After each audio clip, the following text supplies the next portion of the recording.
Hi guys! So, amo po gali ni siya mga kaganapan namon. So, to po gali nangarigo kami sa Coco View. Opo. So, ni po gali na time. May nagabiyahe po lang po kami sa ni. Pakado sa Coco View. Opo. Di ko po talaga inididaaram kung hain na kami sa ni banda na lugar. Pero feel ko talaga malapit na kami. So, ina po gali siya ng mga kasunod namon. Dida na iba. Bye. Nag-hi-hi talaga sila sa vlog. Akala mo naman talaga vlogger ito. Hindi po ate. So, sana po gali na time no. Nagaparahungan na po gali ako sa akong beshi. Sabi ko, halayo pa ba? Sabi niya, ay magulat ka. Kaya lapit na lang talaga. Ayan, nakikita ko na gani po gali ang pasuludan dida. Ayan, may pangalan naman po siya. Charan! At yan na nga po. Pumasok na nga po pala kami dyan sa pasuludan. Ayan, okay naman siya. Kaso nga lang po, rough road pa siya. Hindi pa siya sementado. Opo, kailangan lang po talaga natin mag-ingat dito, no? Kasi ano nga, medyo lubak-lubak, may bato-bato, ayun. Kita nyo naman, may mga bato-bato yarn. Kaya sabi ko talaga sa beshi ko dito, kailangan lang po talaga natin dito magdahan-dahan at para naman makarating tayo ng ligtas.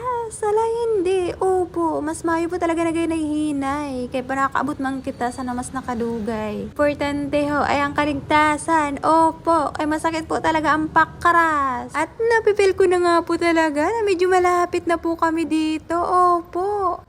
Dahil huminto na nga po pala ang tricycle. Ayun. Sabi ko, ito na ba yung Coco View? Ignorant yun. Sabi talaga ng beshi ko, ay hindi. Hindi ito Coco View. Lube to. Lube. Ala, ay hindi. Ito namang beshi ko, kagalitin. Abay. Sabi ko na nga po pala sa kanya, ay habay, sorry na.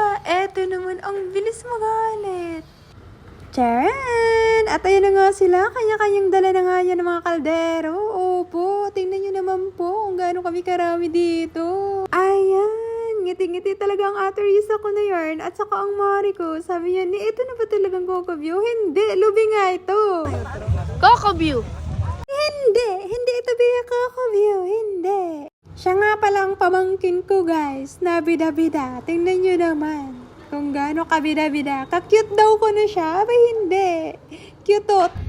Coco View? Coco View! Nanya naman. Kung gaano siya kabida-bida. Yan. So, nagabilang na po. Gali dito, no? Kung piragali kami kabilog. Antag iya. Hala, hindi. Yun naman kung gaano kami karami. Siyempre, orore talaga ang mga bida. Ayan. Pasensya na sa mga videographer ko. Aba, hindi ko alam kung saan ba talaga siya nagbibideo. Coco View? Coco View! Talaga alam ko anong trip ng dalawang yarn. Ayan mga bida po. Kala mo naman talaga tag-iya. Hindi. Ito nga po pala ang una naming cottage na nilagay ang mga pagkain. Hindi. Naglipat po talaga kami dito dahil maliit po ito. Opo. Tingnan nyo naman sa dalawang mag-ama. Ang saya. Aba, ka-cute daw nyo. Ayan. Kanya-kanya na naman kami ditong alisan. Ang mga dara.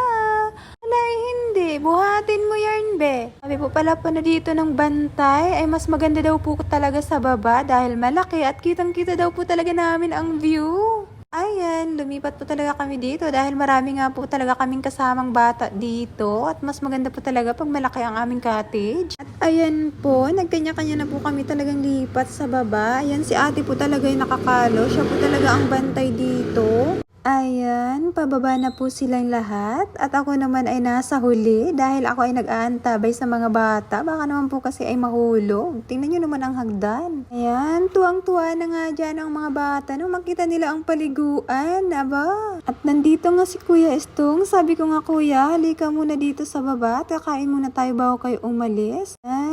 Natatanaw nyo na po talaga ang ganda ng view. Ayan. Malapit na po pala kami dito sa baba. At siya nga pala ang pamangkin ko, si Baby Noah. Ayan. At siya naman nga po pala si Boy, ang naghatid sa amin papunta dito. Thank you nga pala, Boy. Na nga po pala kami dito. Ayan, kanya-kanya na silang kita. Ayan na po talaga ang view. Yan. Yan, ang mga bata. Batuang-tuwa talaga ang mga bata dito.